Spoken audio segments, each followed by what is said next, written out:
It's not difficult to fall in love with the Karna. He has all the elements of a hero, but he was not allowed to be so by his own mother, by his brothers, by his teacher and even by the God. ये saying है श्री देवदूत पटनायक जी की, जो कर्ण की life को describe करती है। नमस्कार दोस्तों, मेरा नाम है अनिकेत और आपका स्वागत है आपके अपने booktube channel scoop the book across the language में। जैसा कि शुरू के वीडियो में हमने बताया था कि यह शो हम इसलिए शुरू कर रहे हैं ताकि रीजनल लैंग्वेज में लिखी हुई कुछ बेहतरीन किताबें जो हिंदी और इंग्लिश में भी अवेलेबल है वो आपके सामने लाई जाए। तो इसी सीरीज़ की दूसरी किताब जो आज हम आपके सामने ला रहे हैं वो है शिवाजी सावंत लिखित और कॉन्टिनेंटल प्रकाशन द्वारा प्रकाशित की गई मृत्युंजय।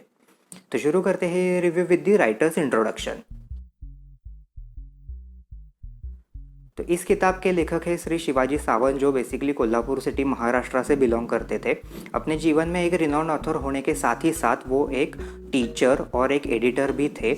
उन्होंने कई अच्छी किताबें, प्लेज और ललित लिख चुके हैं, लेकिन जो दो सबसे स्टैंड आउट किताबें मृत्युंजय के अलावा उनकी है वो है छावा और युगंधर। छावा एक बायोग्राफिकल नॉवेल है which is based on Chhatrapati Sambhaji Maharaj life and Yugandhar based है श्री कृष्ण जी की चरित्र गाथा के ऊपर। और आज जिस किताब का हम रिव्यू करने वाले हैं वो है मृत्युंजय।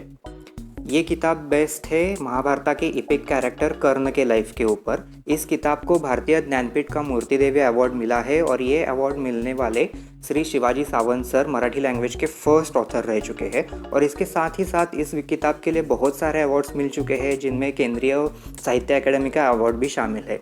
तो ये किताब मराठी, हिंदी और इंग्लिश के साथ ही साथ गुजराती, कन्नड़, मलयाली और बंगाली लैंग्वेज में भी अवेलेबल है। तो ये था राइटर्स इंट्रोडक्शन। अब बात करते हैं बुक की स्टोरी और राइटिंग के बारे में।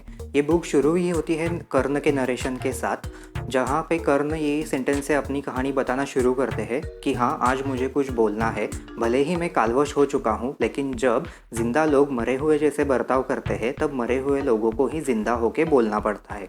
और इसी के साथ साथ ये किताब आप पे अपना प्रभाव डालना शुरू करती है। और जैसे जैसे आप इस किताब में आगे बढ़ते हैं वैसे वैसे आप ये भूल जाते हैं कि राइटर ये स्टोरी नरेट कर रहे हैं और आप ये मानना शुरू करते हैं कि कर्ण ही आपके सामने खुद खड़े रह के उनकी स्टोरी आपको बता रहे हैं और आप दोनों यानी कि आप और कर्ण इस किताब के सुंदर सफ़र के लिए चल पड़ते हैं। फिर जैसे जैसे आप इस किताब के सफ़र में आगे बढ़ते हैं वैसे वैसे आपको महाभारत के और भी अलग कैरेक्टर्स मिलते हैं, जैसे कि कर्ण की माता कुंती, कर्ण के सबसे अच्छे दोस्त दुर्योधन, कर्ण की पत्नी वृषाली और कर्ण के भाई शोण, और आखिर में आपसे मुलाकात होती है श्री कृष्ण जी से। और ये सभी कैरेक्टर महाभारत की स्टोरी एक फ्लो में आगे बढ़ाते हैं। तो ये एक नॉवेल राइटिंग का बहुत ही ब्रिलियंट कंसेप्ट है, जहाँ पे अलग अलग कैरेक्टर्स अपने नरेशंस के थ्रू आपको एक कहानी बता रहे हैं, पूरी कहानी बता रहे हैं। और इस ब्रिलियंट कंसेप्ट को उतनी ही ब्रिलियंट तरीके से इस किताब में पोर्ट्रेट किया गया है। तो जैसे कि मैंने बताया, ये बुक की शुरुआत होती है कर्ण के नरेशन के साथ। तब जब आप बहुत ही कर्ण से कनेक्ट हो जाते हैं, जब कर्ण की मन की जो स्थिति थी जब वो बड़े हो रहे थे, तब जैसे कि मेरे भाई के पास मेरे जैसे कवच कुंडल क्यों नहीं है, मेरा भाई मेरे जैसा क्यों नहीं है, मैं मेरे दोस्तों के जैसा क्यों नहीं हूँ, और मैं इतना अलग क्यों हूँ, और सबसे बड़ा सवाल जो उनके मन में उठ रहा होता है कि मैं कौन हूँ। तो ये सवाल आखिर तक उनका पीछा नहीं छोड़ता, उसी का आंसर ढूंढने का कर्ण प्रयत्न कर रहे होते हैं और आप इससे बहुत अच्छे से कनेक्ट होते हैं। फिर जैसे कुंती जी का नरेशन आता है, तब जब कुंती जी बताती है कि किन सिचुएशन में उन्होंने कर्ण को जन्म दिया, किन सिचुएशन में उन्होंने कर्ण का त्याग किया, उस समय पे क्या घटनाएं घट रही थी और उनकी मन की अवस्था क्या होती है, इस सभी डिस्क्रिप्शन से आप कुंती से भी अच्छे से कनेक्ट हो जाते हैं। फिर इसके बाद जो नरेशन आता है वो बहुत ही इंटरेस्टिंग है, क्योंकि ये नरेशन है कर्ण के सबसे अच्छे दोस्त दुर्योधन का। तो ये इसलिए इंटरेस्टिंग बन जाता है क्योंकि आज तक हमने जितना भी महाभारत पढ़ा है या फिर महाभारत देखा है वो सभी पांडवों के नज़रिए से या फिर पांडवों को सेंटर में रखे ही देखा है। तो ये फर्स्ट टाइम हम कौरवों की साइड भी समझ लेते हैं और दुर्योधन का नरेशन आपको महाभारत को देखने का एक अलग ही नज़रिया प्रदान करता है। तो इसलिए ये इंटरेस्टिंग बन जाता है। फिर इसके बाद आने वाले जो दो नरेशन है वो भी इंटरेस्टिंग इसलिए बन जाते हैं क्योंकि एक नरेशन है कर्ण की पत्नी वृषाली का और एक है कर्ण के भाई शोण का। तो ये दो कैरेक्टर्स ऐसे हैं जिनको महाभारत के पिछले जो वर्जन्स थे या फिर जितना हमने पढ़ा है उनमें इतना इनका जिक्र नहीं है। तो being as a Karn's wife Vrishali की क्या फीलिंग रहती है, जो घटनाएं कर्ण के साथ घट रही होती है, तो वो उन सभी चीज़ों को किन नज़रिए से देखती है, ये पढ़ना इंटरेस्टिंग बन जाता है।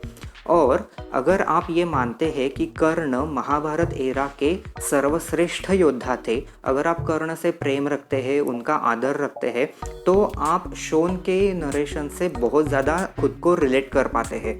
वो इसलिए क्योंकि शोन ने कर्ण को बचपन से साथ दी होती है, बचपन से उन्होंने देखा होता है कि कर्ण का क्या सामर्थ्य है, कर्ण का क्या तेज है, उनकी क्या कैपेसिटी है, और इतना सब कुछ होने के बावजूद भी जो उनका बार बार अपमान किया जाता है, उनकी अवहेलना की जाती है, उनको नकारा जाता है, तो इन सब के साक्षीदार शोन रह चुके होते हैं। तो इसलिए जब कर्ण बड़े होके दिग्विजय करके लौटते हैं, यानी कि पूर्ण आर्यवत के सभी राजाओं को परास्त कर देते हैं, तब जब शोन की जो फीलिंग्स होती है उससे आप काफ़ी अच्छे से रिलेट करते हो, क्योंकि आपकी भी फीलिंग करने के लिए वैसे ही होती है। और इसी के बाद जो नरेशन आता है वो आता है श्री कृष्ण जी का। तो ये श्री कृष्ण जी जब स्टोरी बताते हैं वो एक इस बुक को अलग ही एलिमेंट प्रदान करता है, क्योंकि जो पहले के 5 कैरेक्टर्स मैंने बताए, एक स्वयं कर्ण, दूसरा कर्ण की माता कुंती, तीसरा कर्ण के सबसे अच्छे दोस्त दुर्योधन, फिर कर्ण की पत्नी और कर्ण के भाई, तो ये चारों कैरेक्टर्स कर्ण से बहुत ही अच्छे से, बहुत ही नज़दीक से कनेक्टेड है। लेकिन कर्ण और श्री कृष्ण का क्या कनेक्शन है? तो ये जो कनेक्शन है, एक अलग ही कनेक्शन इस बुक में बहुत ही ब्यूटीफुली डिस्क्राइब किया है, जिसे पढ़ते ही, जिसका डिस्क्रिप्शन पढ़ते ही आप मेस्मराइज हो जाते हैं।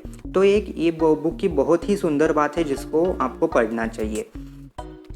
तो ये बुक में बहुत सारी ऐसी घटनाएं हैं जो आपके दिल को छू जाती है। हालांकि पूरी किताब ही ऐसी है जो आपको दिल को छू जाती है, लेकिन कुछ घटनाएं ऐसी है जो आपके इमोशन से परे जाके आपको रूह को छू लेती है। और उनमें से 2 घटनाएं हैं। फर्स्ट, जब कर्ण अपनी कवच कुंडल निकाल के इंद्रदेव को दान करते हैं। तो जैसा कि आप जानते होंगे, कवच कर्ण के शरीर का ही एक इंटीग्रल पार्ट था। तो कर्ण अपना ये कवच कैसे निकालते हैं और वो कवच निकालने के बाद उनके शरीर की और मन की क्या अवस्था होती है, इसका जब आप डिस्क्रिप्शन पढ़ते हैं तब आपकी रूह झुंझला उठती है।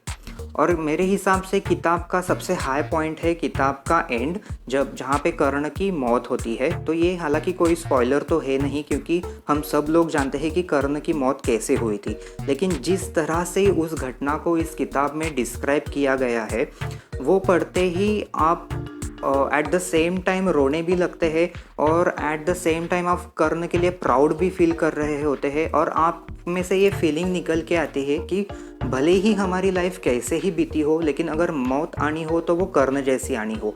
वो इसलिए क्योंकि अपने जीवन के आखिरी क्षणों में जब वो मृत्यु के महाद्वार पे खड़े थे, उसी समय भी वो अपने जीवन का विजय पूरी तरह से अनुभव कर रहे थे, और इसीलिए उन्होंने मृत्यु पर भी विजय पा ली। और इसीलिए इस किताब का नाम है मृत्युंजय।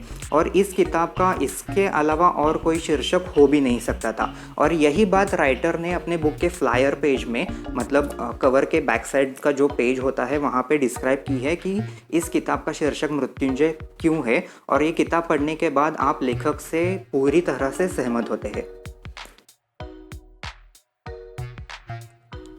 तो ये था बुक की स्टोरी और डिस्क्रिप्शन के बारे में कुछ बातें। अब बातें करते हैं रेटिंग की। तो मेरे हिसाब से ये बुक इंडियन लिटरेचर का एक माइलस्टोन है, एक इंडियन लिटरेचर का एक मास्टरपीस है। और इस किताब के लिए एक ही रेटिंग हो सकती है, वो है एक बार पढ़ोगे तो बार बार पढ़ोगे। और वो इसलिए क्योंकि ये बुक एक पर्सपेक्टिव चेंजिंग बुक है।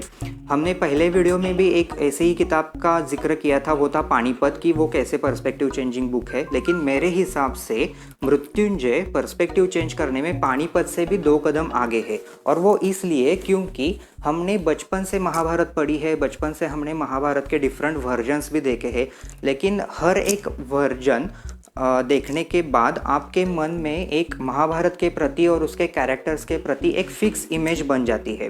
लेकिन जब आप ये किताब पढ़ते हो, मृत्युंजय पढ़ते हो, तो उस इमेज को थोड़ा हिला देने वाली घटनाएं आप पढ़ते हो, और जब भी सभी नरेशन जो हमने देखे थे वो पांडवों के साइड से देखे थे, तो ये फर्स्ट किताब ऐसी है कि जो कौरवों की साइड भी आपके सामने रखती है और कर्ण को सेंटर में रख के पूरी महाभारत की स्टोरी आपको बताती है।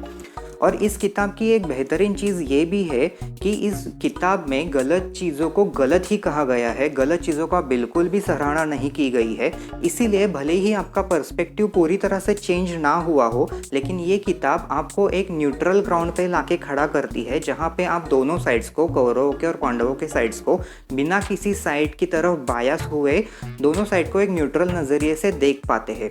तो ये आपको एक अलग ही एंगल, अलग ही दृष्टिकोण महाभारत को देखने का आपको मिलता है, जो कि बहुत ही ब्यूटीफुल है। और दूसरी सबसे बड़ी चीज़ ये है कि कुछ किताबें ऐसी होती है सस्पेंस थ्रिलर जैसे, जिन्हें आप जल्दी जल्दी में पढ़ना चाहते हैं क्योंकि आपके मन में क्यूरियोसिटी लगी रहती है कि आगे क्या होने वाला है। और कुछ किताबें ऐसी होती हैं जहाँ पे राइटर ने अपनी प्रतिभा का यूज़ करके कुछ ऐसे नरेशन, कुछ ऐसे ब्यूटीफुल डिस्क्रिप्शंस दिए होते हैं जिन्हें आप धीरे धीरे पढ़ के उनका मज़ा उठाना चाहते हैं। लेकिन ये book one of a kind book ऐसी है जहाँ पे आप इन दोनों चीज़ों का सुंदर मिलाप पाएंगे।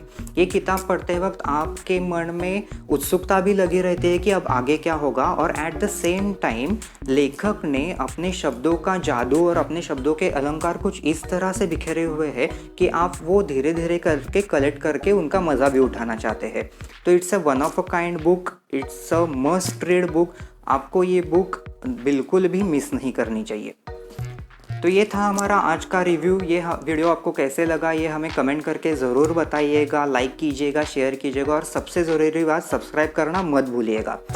अब मिलते हैं हम नेक्स्ट वीडियो में किसी अलग राइटर के अलग कहानी के साथ। तब तक के लिए कीप रीडिंग।